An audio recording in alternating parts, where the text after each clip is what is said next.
comes to writing, one of the biggest things that we have to endure is the silence. Yeah, I mean, it's not a gentle silence at all. It's a heavy silence. Now, when some people look at writers, like independent writers especially, or just writers in general, they may think that, wow, this is kind of romantic. I could sit down at a coffee shop, at a nice coffee shop, and write my stories. Or I could go to the perfect location and just me and my thoughts, and all I'm doing is I'm just writing a story. But no, it's not. It's not calming, it's not relaxing, because the mind doesn't stop working. We're trying to produce something that's fictitious and bring it to light and put it on paper. And that's hard to do. What makes that difficult is we have the, what's that person that gets into our minds and messes us up all the time? There's a lot of self-sabotage going.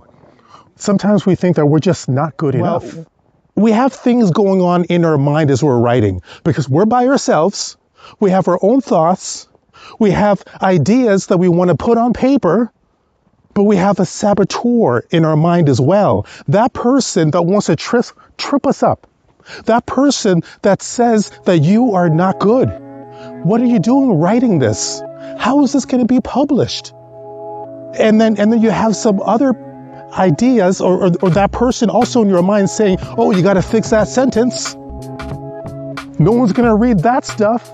Sometimes we doubt ourselves as we're writing our material, and we're saying, well, why should I even do this? Especially for an independent writer like myself, and probably that's you as well. We don't have that stamp of approval. We don't have the stamp of approval from a publishing agency that says you are a writer. Do we really need that stamp of approval to say to the world and to say to ourselves that we could do this? That gets into the way, and it could prevent us from exploring our craft, exploring our writing. And also, at the same time, when you're writing, one of the things that I've learned is that you have two people in your mind. You have the creator, which is you, and also you have the editor. You have the creator self and the editor self. But those two people cannot be in the same room at the same time. The editor is the person, the logical person. He or she comes in and corrects all of our words, the grammar. She makes everything look spectacular. That's the editor. But the creator is the wild child. That's the child that could finger paint an entire galaxy. That's you. So don't get these two mixed up. So when you're sitting, writing your stuff, you need to put the editor out of the room because that delays the writing process.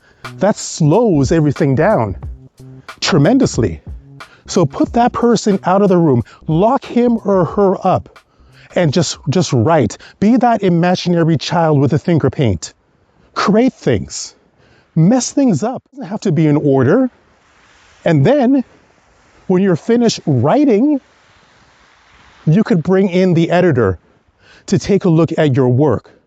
A lot of times, I need to take my own medicine as well, because sometimes when I'm writing my story, and what holds me back is when I'm always constantly editing the story as I'm writing it. I'm constantly editing. So that's the editor inside of me. That person's important, but that person shouldn't be behind the wheel as you are working on your first draft. Not at all. The creator needs to be behind the wheel. The creator is that free spirit, that person that feels that they could just create worlds and do anything. They don't have to live by the rules. That person is absolutely needed. But again, you can't have both, because the reason that you can't have both in your mind at the same time is because when you are writing When you're the creator, when you're writing your story, you're always going to be guessing and saying, well, is that good enough? No, scrap that sentence. Write it like this instead. Change these things around. See, that is the editor.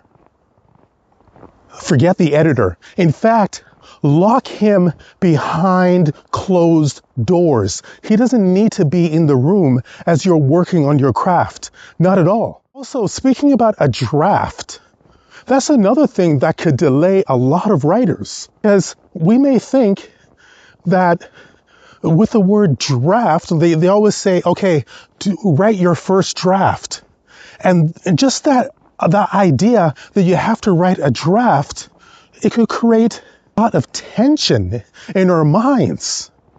So what you should do, rather than saying you're going to make your first draft, start draft 0 instead. Not draft 1. Draft 0 is when you could just brainstorm ideas. You could pile things together. It doesn't even have to make any sense. Just put the words on the paper. Forget about that you're making a draft. Start from 0. What I call draft 0. And then in that way, your imagination comes alive. You could start to think in different ways and shape a story rather than saying or having that pressure that I'm writing the first draft. So get that out of your thinking. I know that for me, when I have that thinking that, hey, this is the first draft, if I have that thinking in my mind, it delays everything. Because I feel that it has to be perfect words, perfect sentences, a perfect plot twist, and everything else. No, it doesn't have to be. Sort of that mentality, because that is going to really delay your writing. That could really mess you up is what I talked about before about the imposter syndrome. And this is heavy, especially if you're an independent author like myself, because you don't have a publisher. You are your publisher. And because of that, you feel that you're not approved. You don't have that stamp of approval from the publishing agency. And that could really hold you back as a writer. It doesn't have to. Who says that you need that stamp of approval to be a writer? Who really says that? No. I've written tons of stories. I've written over 400 poems and stories. And I've recorded over 800 episodes, podcast episodes, for my show and multiple other shows as well. I've never been given that stamp of approval from the major publishing companies to prove my worth. You don't need that either if you're an independent author like myself. So write your craft, do your thing. Another thing that's important to remember is that writing is kind of like a magic trick. It is magic in a way, because you are creating all of these stories that doesn't exist, and you're trying to put it into ink. You're trying to create a masterpiece and boil it down on the page. So give yourself some grace. Be patient with yourself. You're doing something that most people dream of. I met so many people that they say to me, hey, Yorick, man, I have a lot of stories in my mind, and one day I'm going to write that story. And I always say, well, how come you don't just start writing now? Why do you have to wait? Just start writing. So you are already doing it. If you don't have the perfect sentences, if things are not making sense right away, that's okay. We need to be patient with ourselves, give ourselves a little bit of grace, because what we're doing is hard. Some people may look at it and they say, well, that's not that difficult, but you know better, and I know better as well. So again, be patient with yourself. And also, as I said earlier on, quit the self-sabotage. Just quit. It's easier to say it, I know, and it's harder to do it, but we need to do it as well. That's about it for me. This is York. Please, if you got anything out of this, leave your comments down below. I'd like to hear from you. Share a little bit about yourself in the comments. Also, if you could do me a great favor, please spread the word about this episode to all of your writing friends. Once again, this is York. I'll talk to you soon.